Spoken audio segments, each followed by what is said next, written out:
Result খারাপ হলো, কি চাপ, কি করলি সারা জীবনে, এসএসসি তে এ প্লাস পাইতে পারলি না, বেচারা গলা লটকাইতে মরে গেল। কি হয়েছে? এসএসসি তে রেজাল্ট খারাপ হয়েছে তো কি হয়েছে? জীবনে এটাই সবকিছু? একটা না হয় দুর্ঘটনা ঘটে গেছে জীবনে, তাকে জীবন নষ্ট হয়ে গেছে নাকি? পিতা মাতার চাপের কারণে এই যে চাকরি পাইস না, সারা জীবন ধরে খাওয়াইলাম পড়াইলাম, চাকরি করতে পারিস না, আমাদেরকে দেখতে পারিস না, চাপ দিতে দিতে বেচারা এখন মাদকের দিকে।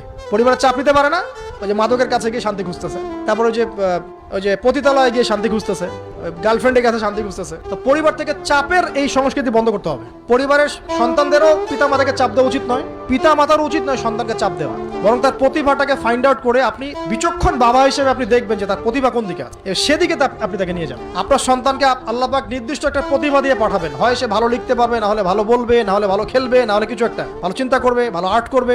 ওর প্রতিভাকে ওর উপরে চাপিয়ে দিবেন না, ওর যে প্রতিভা আছে ওই প্রতিভা অনুযায়ী তাকে বেড়ে উঠতে দেন। হাতের আঙ্গুলগুলোকে জোর করে করে টেনে সোজা করার দরকার নাই, আঙ্গুল ভেঙে যেতে পারে, আঙ্গুলকে বাড়তে দেন।